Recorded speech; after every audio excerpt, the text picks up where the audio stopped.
할렐루야. 오늘도 예배 자리에 나오신 여러분들을 주님의 이름으로 환영하고 축복합니다. 오늘 예배 가운데 하늘 문이 열려지고 여러분의 심령 가운데에 성령의 새바람이 임하시길 주님의 이름으로 축원합니다. 앞뒤 저로 인사하겠습니다. 사랑합니다. 축복합니다. 은혜 충만한 시간 됩시다 하고 서로 인사하겠습니다. 사랑합니다. 축복합니다. 은혜 충만한 시간 됩시다.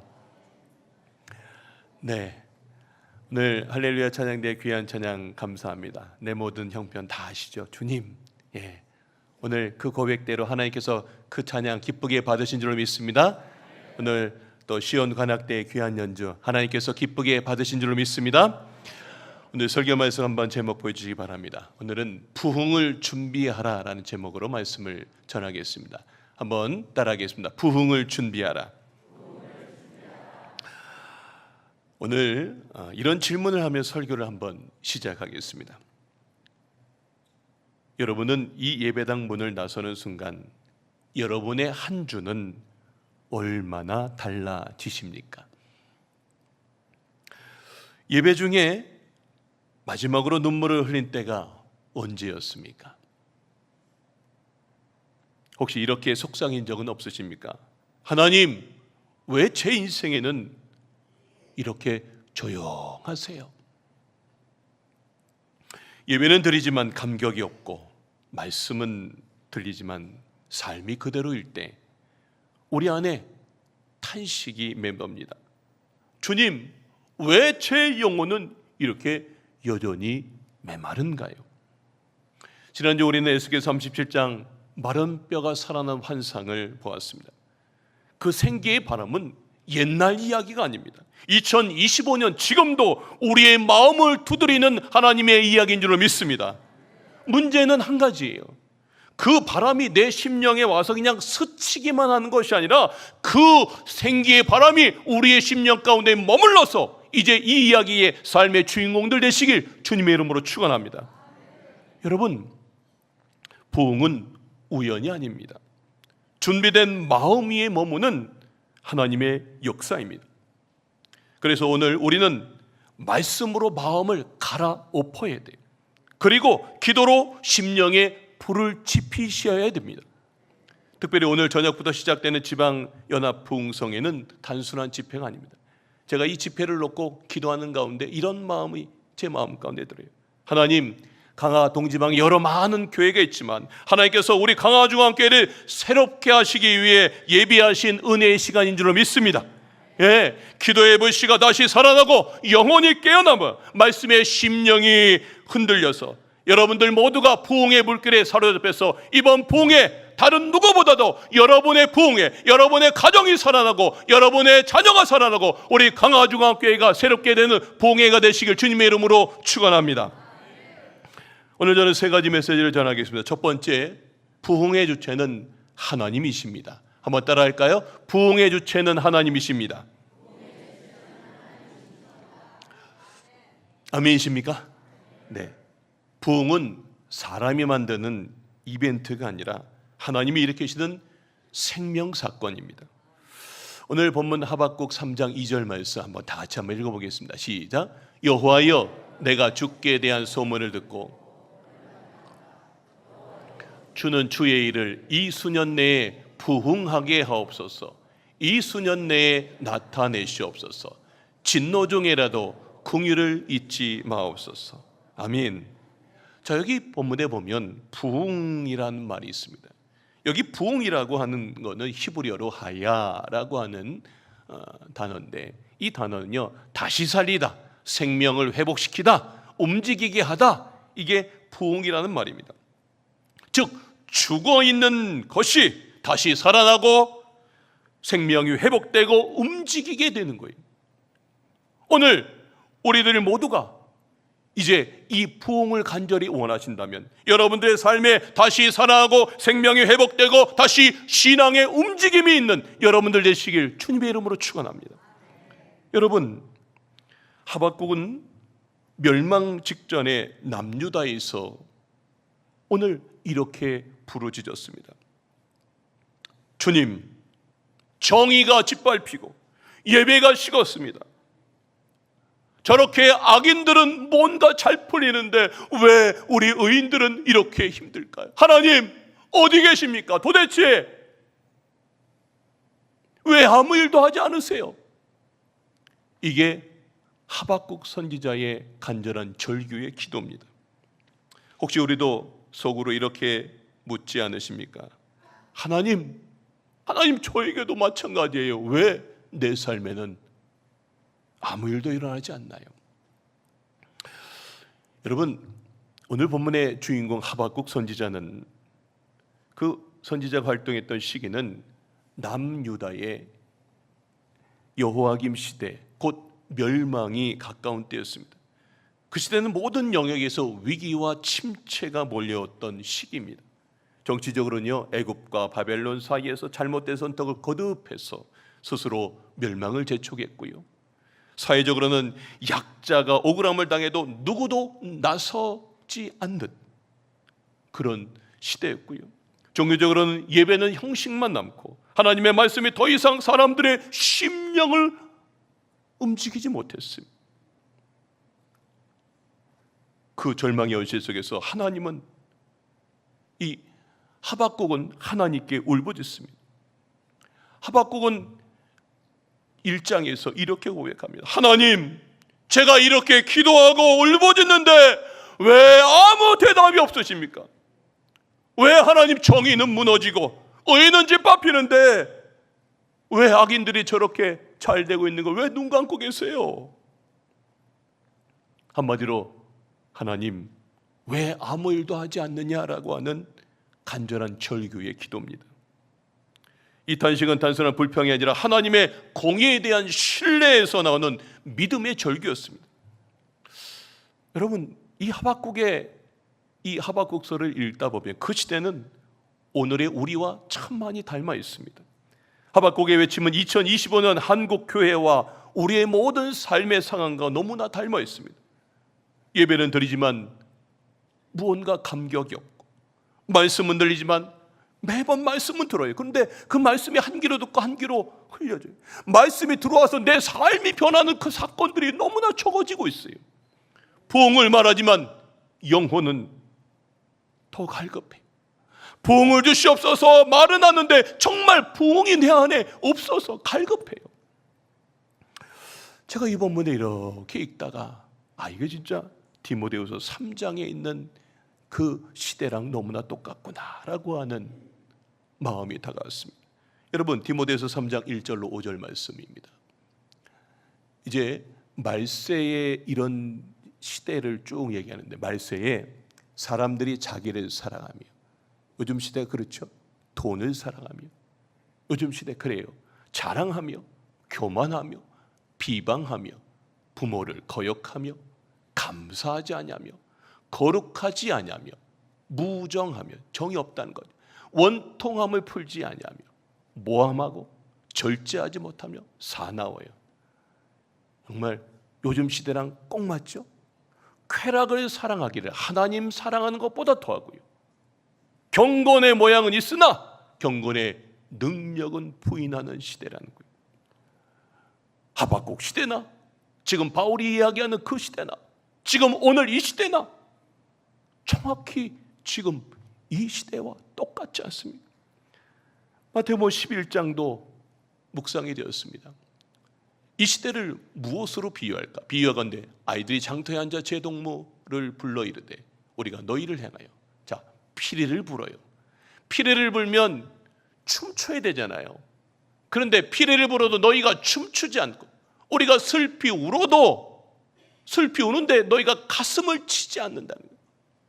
하나님의 말씀이 계속해서 우리의 삶 가운데 들려주는데 그 말씀이 아무런 상관이 없는 거예요. 말씀을 전하는데도 피리를 부르는데도 춤추지 않는 것처럼, 말씀을 전하는데도 내 마음에 하나도 가슴이 와닿지 않고 내가 변화되지 않고 나의 삶에 뭔가 계속해서 그 자리에 있는 거예요. 여러분, 우리도 마찬가지로 지금 영적 가뭄의 한복판을 지나가고 있지는 않습니까? 하나님의 손길은 멀게만 느껴지고 성령의 바람 그렇게 이야기하는데 늘 남의 이야기처럼 느껴지고 있지는 않습니까? 여러분, 그러나 기억하십시오. 부흥은 사람이 만드는 일이 아니라 하나님이 시작하는 일인 줄로 믿습니다. 그리고 그 시작은 무릎 꿇는 기도에서부터 시작이 됩니다. 사랑하는 성도 여러분, 지금 우리가 해야 될 일은 단 하나예요. 하박국처럼 눈을 들어 하나님을 바라보고 하나님 앞에 무릎 꿇고 간절히 기도해야 됩니다. 여러분, 하박국은 지금 이런 심정으로 간절히 기도하는 거예요. 주님, 옛적에 보여주셨던 놀라운 일들을 다시 한번 이루어 주시옵소서. 주님, 홍해를 갈라지 않았습니까? 오늘 이 시대에도 홍해를 가르게 하여 주시옵소서. 주님, 만나를 내려주시지 않았습니까? 오늘 이 시대에도 만나를 내려주시옵소서. 주님, 여리고 땅을 아버지 하나님께서 여리고성을 무너뜨리게 했는데 지금 이 시대에도 여리고성을 무너뜨리게 하여 주시옵소서. 예, 내가 그렇게 전에 듣기만 했던 그 하나님의 역사를 이제 오늘 내가 살고 있는 시대에 보여달라고 지금 하박국이 간절히 하나님 앞에 기도하고 있는 겁니다. 성도 여러분, 지금 우리는 어떤 마음으로 부흥을 구하고 있습니까? 혹시 내 문제 해결만을 바라고 있는 건 아닙니까? 여러분, 하박국의 기도는 달랐습니다. 그는 하나님의 역사가 다시금 우리 가운데 임하기를 진심으로 갈망했습니다. 그래서 우리의 기도는 이렇게 바뀌어야 됩니다. 주님, 내 뜻이 아니라 주님 뜻이 이루어지게 하여 주시옵소서. 주님, 이제 주님이 일하는 것들을 보여주시옵소서. 우리가 맨날 기도할 때 어때요? 하나님 이거 해주세요, 저거 해주세요. 어린아이처럼 맨날 뭘 달라고만 하는데 주님의 일이, 주님의 삶이 내 가정에, 내 자녀에, 내 일터에 일하게 하여 주시옵소서. 이렇게 기도가 바뀌어야 됩니다. 여러분, 1907년 평양 대부흥 참 대단했는데 그거 대부흥은요 결코 계획된 행사가 아니었습니다. 철야하며 울부짖는 회개의 기도 불길 속에서 하나님께서 주권적으로 개입한 결과였어요. 부흥은 사람이 만들어내는 감정이 아니며 많은 예배와 잘 짜여진 프로그램만으로 이루어지지 않습니다. 하나님께서 움직이시지 않으면 여러분, 부흥은 없습니다. 부흥은 행사가 아니라 기도입니다. 부흥은 계획이 아니라 하나님의 역사입니다. 우리가 할 일은 단 하나예요. 하박국 3장 2장처럼 이 수년 내에 주의 일을 부흥케 하여 주시옵소서라고 간절히 기도하는 것인 줄을 믿습니다. 하박국 3장 2절을 보면 이 수년 내에 부흥하게 하옵소서, 이 수년 내에 나타내시옵소서라고 하는 구절이 있습니다. 여러분, 저는 이 수년 내에라고 하는 이 말을 히브리어로 부케레브사님이라고 하는 단어인데요, 이 단어는요 우리가 보통 이 수년 내에 하니까 이렇게 뭔가 저 멀리 있는 것 같은데요, 먼 훗날이 아니라 지금 우리가 살아있는 이 시간 안에 라고 하는 강한 믿음의 선언입니다. 주님, 저 멀리 언젠가가 아니라 지금 주님이 다시 이 땅에 역사해 달라는 거예요. 저 멀리 수년 내에, 이게 한글로 표현하다 보니까 그렇게 됐는데요, 주님 지금 이 땅에 지금 이 시간에 주님이 일하여 주시옵소서라고 이야기한 겁니다. 여러분, 그러나 이 간절함 앞에 반드시 따라야 될 것이 있다는 것을 저는 알게 됐습니다. 그건 뭐냐면 준비된 심령입니다. 따라합시다. 준비된 심령. 여러분, 비가 내려도 밭이 일구어지지 않으면 열매를 맺지 못하듯 말씀과 기도로 마음밭을 갈지 않으면 영적인 성령의 바람과 역사도 그냥 스쳐 지나가는 거예요. 매주 똑같이 하나님의 말씀이 가지만 어떤 사람은 그 말씀에 아멘하고 은혜 받고 성령의 놀라운 부흥을 경험하는데 어떤 사람은 그냥 매주 스쳐 지나가요. 왜요? 말씀의 밭이, 기도의 밭으로 내 마음밭이 준비되지 않아서 그래요. 사랑하는 성도 여러분, 부케레브사님, 지금 하나님은 저 멀리 있는 게 아니라 지금 오늘 이 자리에서 우리의 삶에 부흥을 원하시는 하나님이신 줄로 믿습니다. 저 역시 초등학교 때 어느 부흥의 밤, 그 놀라운 부흥의 놀라운 경험을 했습니다. 그 얘기를 이 시간 잠깐 들려드리겠습니다. 제가 초등학교 6학년 때 예수님을 인격적으로 처음 만나봤어요. 그때 당시 몰랐는데 지금 뒤돌아보니까 처음으로 그때 예수님을 만난 때더라고요. 그날 이렇게 부흥회였고요. 강사 목사님께서 이렇게 말씀하셨습니다. 여러분, 자녀들도 꼭 데리고 오십시오. 이번 집회는 온 가족이 큰 은혜의 시간이 될 것입니다. 예. 그래서 우리 어머니가 또 그 말씀을 마음에 새기고 저를 데리고 저녁 예배에 참석했어요. 근데 저도 이렇게 가자 그러니까 아유 나 싫어 그러다가 이제 왔거든요. 근데 저만 온 게 아니라 제 친구들도 다 불려왔어요. 우리 권사님네 다 해서 아이들이 다 왔습니다. 설교가 시작됐어요. 그런데 이상하게 그날 말씀이 마치 제 이야기를 듣는 것 같았어요. 누군가의 간증이었는데 그 사람이 고백하는 죄가 꼭 제 얘기처럼 마음을 막 파고 들어갔어요. 설교가 끝나고 이제 강사님이 외치셨습니다. 이제 우리 다 같이 동성으로 함께 기도합시다. 주여 삼창합시다. 주여 주여 주여 하고 이제 통성 기도하는데 저는 조용히 눈을 감고 기도를 시작했어요. 그런데 갑자기 제 이 눈앞에 기억이 하나씩 떠오르기 시작했고 그 장면이 제 눈앞에 보여지기 시작했어요. 첫 번째 장면은 잊을 수가 없는데요. 어느 날 가게에서 제가 쥐포를 샀는데요. 쥐포를 하나 샀는데 쥐포가 하나 산 줄 알았는데 집에 와서 보니까 딱 달라붙어가지고 2장이 온 거예요. 예? 그럼 어떻게 해야 돼요? 사서 돌려줘야 되는데 그냥 이렇게 맛있게 제가 2장을 먹었는데요. 아무도 몰라요. 우리 엄마도 모르고 가게집 아줌마도 모르고 저만 알아. 그런데 그 기억이 딱 떠오르면서 제 눈앞에 이게 딱 보여지는 거예요. 갑자기 아무 말씀도 안 하시는데 그냥 너 이놈 하는 것 같았어요. 갑자기 제 마음속에 울기 시작했고 울음이 나왔어요. 하나님 죄송합니다. 그런데 그게 죄송합니다 하고 나서 또 장면이 하나 딱 나오는데 돼지 저금통을 흔들고 막 이렇게 돈을 꺼내던 그 장면이 이렇게 제 모습 속에 들려오는 거예요. 여러분, 저는 그날 그저 울기만 했어요. 말도 안 되는 사소한 잘못들이 하나하나 마음에 떠올랐습니다. 그날 울면서 콧물이 범벅이 됐습니다. 기도를 시작하고 한 20분쯤 지났겠지 생각했는데 눈을 떠보니 예배당엔 아무도 없었어요. 알고 보니 저는 2시간이 넘도록 그 자리에 앉아서 울면서 회개 기도를 하였던 것입니다. 놀라지도 않으시네요. 2시간을 기도했다고 6학년이요. 나중에 저희 어머니가 이렇게 보니까 이제 저희 집이 교회에서 가까우니까 어머니는 그냥 간 거예요. 아들이 지금 울면서 뭔가 기도하니까. 여러분 한번 가만히 생각해 보세요. 6학년짜리 아이가 무슨 누가 가르쳐서 그렇게 기도했겠습니까? 6학년짜리 아이가 어떻게 그렇게 기도할 수 있었을까요? 성령님이 그날 오셨습니다. 성령님이 그날 저를 만지셨습니다. 여러분, 성령님이 오신 그 시간, 저는 마치 20분 기도한 것 같은데 2시간 이상 흐른 것도 모르고 완전히 사로잡혀서 그날 기도하게 되었어요. 그리고 그 순간이 제 삶의 분기점이었습니다.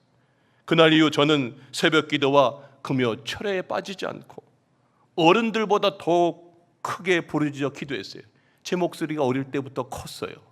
그래서 어른들보다 기도하면 제 목소리가 더 크게 기도해요. 근데 어느 날 기도하다가 제 입술이 꼬부라지면서 방언 기도가 나오기 시작했어요. 이 은혜가 중학교 1학년 때까지 이어졌고 오늘 이 자리까지 제가 설 수 있었던 부흥의 씨앗이 되었습니다. 할렐루야. 가만히 들여다보세요. 그날 단 한마디의 말씀이에요. 그리고 단 한순간의 기도가 제 마음을 꿰뚫었고요. 저는 말씀 앞에 무너졌습니다. 그리고 다시 말씀으로 살아났습니다. 사랑하는 성도 여러분, 부흥은 이렇게 말씀에서 시작됩니다. 그리고 그 말씀을 만나 기도할 때 성령님이 만지시면서 꼬마도 2시간 기도하는 기적이 일어난 줄을 믿습니다.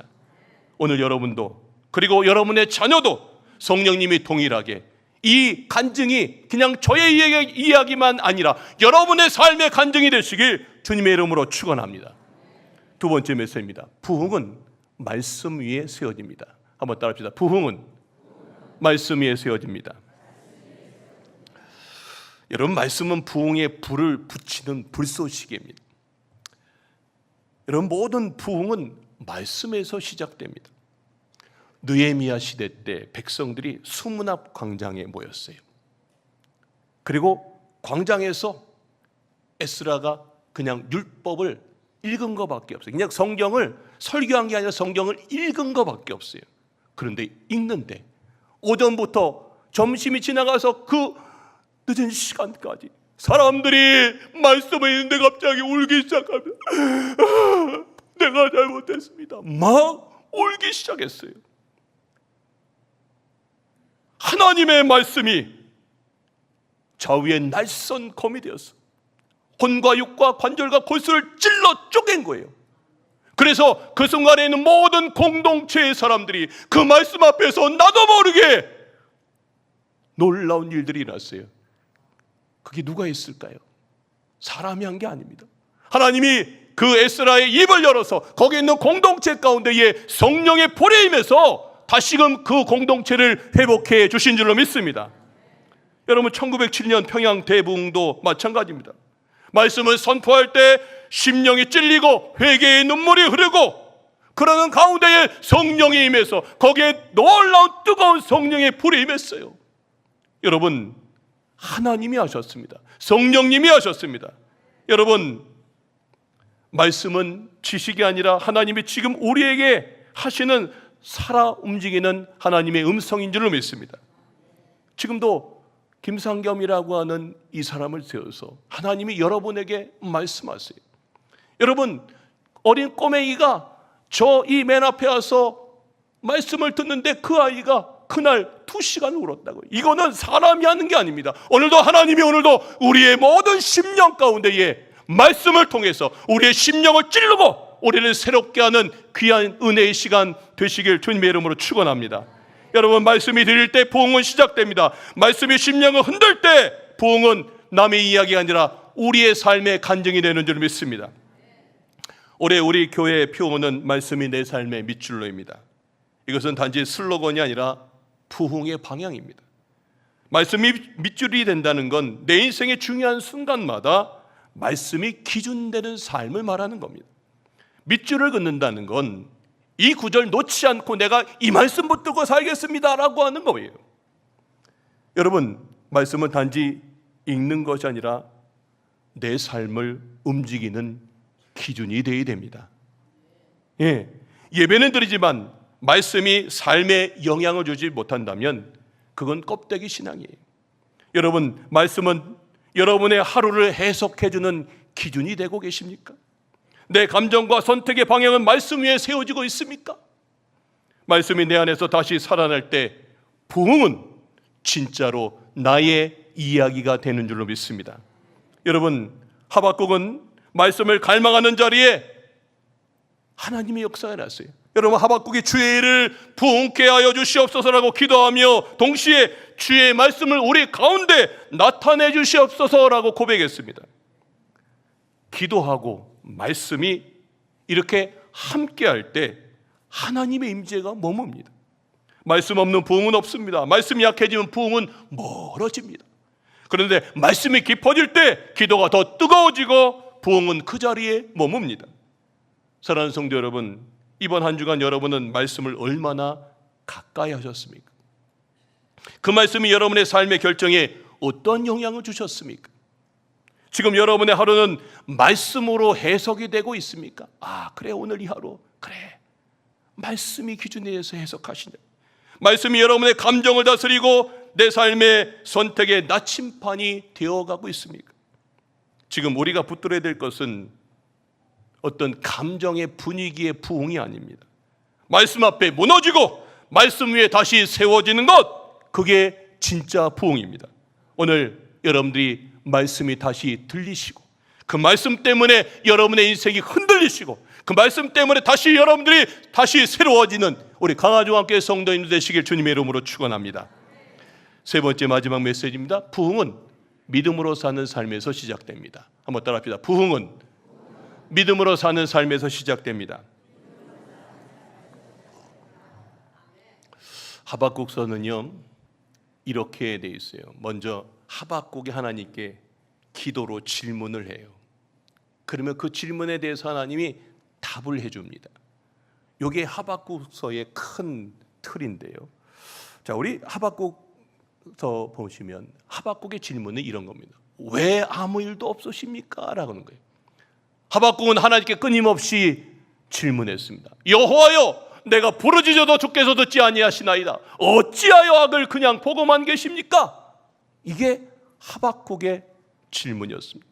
그는 이 땅의 불의와 하나님의 침묵 사이에서 깊은 갈등을 경험했어요. 도대체 하나님이 있는데 왜 지금 하나님 뭐하고 계시냐고요. 기도는 하지만 하나님은 조용하고 말씀은 들리지만 현실이 바뀌지 않습니다. 그 침묵의 벽 앞에서 하박국은 포기하지 않았어요. 계속해서 하나님께 질문했어요.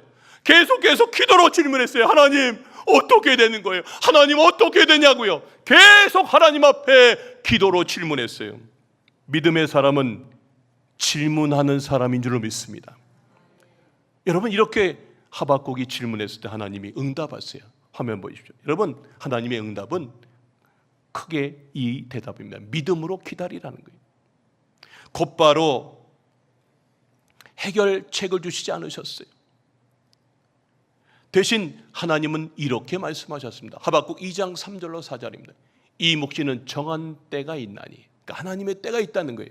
비록 더딜지라도 더 기다려라.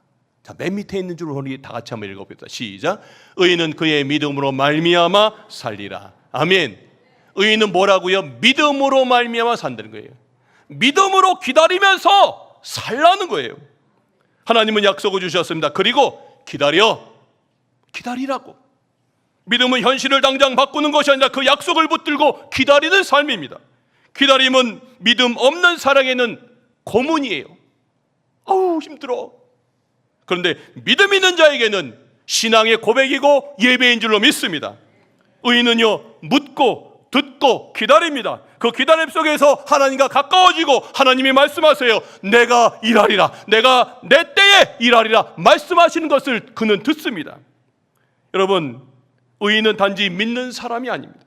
의인은 말씀 앞에 묻고 그 응답을 기다리고 그 말씀이 현실이 될 때까지 살아내는 사람입니다. 지금 우리가 살아야 될 부흥은 감정의 부흥이 아닙니다. 말씀을 묻고 기다리고 순종하는 믿음의 부흥입니다. 오늘 예배가 끝난 뒤 여러분들 이렇게 시작해 보시길 바랍니다. 하나님께 질문하세요. 주님, 왜 제 삶엔 여전히 변화가 없습니까? 그 질문을 품고 이 한 주간 기다리세요. 그리고 그 약속이 이루어질 때까지 믿음으로 살아내시길 주님의 이름으로 축원합니다. 그리고 잊지 마십시오. 하나님은요 믿음으로 반응하는 사람에게 일하십니다. 하나님은 지금도 묻는 자를 찾고 계십니다. 지금도 응답을 기다리는 자 위에 주님께서는 그 삶에 부흥을 주시는 하나님이신 줄로 믿습니다. 그러므로 오늘 여러분들 이렇게 시작하셔야 돼요. 다시 한번 합니다. 첫 번째로 질문해야 돼요. 주님, 제 삶에 침묵하는 이유가 뭡니까? 두 번째는 행동하셔야 돼요. 그 질문을 가지고 오늘 하루를 믿음으로 살아내셔야 돼요. 세 번째는 이제 결단하셔야 돼요. 응답이 보일 때까지 말씀 앞에 무릎 꿇고 기다리십시오. 그리고 이 한마디를 마음에 새기십시오. 믿음으로 산다는 건 하나님이 아직 아무것도 하지 않으셔도 그분이 하실 것을 믿고 오늘을 살아내는 것입니다. 다시 한번 읽겠습니다. 믿음으로 산다는 건 하나님이 아직 아무것도 하지 않으셔도 그분이 하실 것을 믿고 오늘을 살아내는 것입니다. 바로 그때 부흥이 시작됩니다. 그리고 지금 그 부흥은 나의 이야기가 됩니다. 결론의 말씀입니다. 하박국은 절망의 시대에 하나님께 외쳤죠. 주여, 주의 일을 이 수년 내에 부흥케 하옵소서. 지금 부흥케 해달라고 이야기했습니다. 이제는 그 부흥이 우리 강화중앙교회 부흥이 되시길 주님의 이름으로 축원합니다. 우리 강화중앙교회 간증이 되기를 주님의 이름으로 축원합니다. 하나님께서 지금 이 시대에 다시 한번 이 수년 내에 우리 가운데에, 이 교회 가운데, 가정과 자녀 세대 가운데에 주의 일을 다시 일으켜 주시옵소서. 여러분 간절히 간구하시길 바랍니다. 그러면 여러분들이 그렇게 하나님이 말씀 앞에 무릎 꿇고 성령의 음성에 귀 기울이며 믿음으로 기다리며 살 때 부흥은 더 이상 옛날 얘기가 아니라 지금 여러분의 이야기가 될 줄로 믿습니다. 이 말씀의 주인공들 되시길 주님의 이름으로 축원합니다.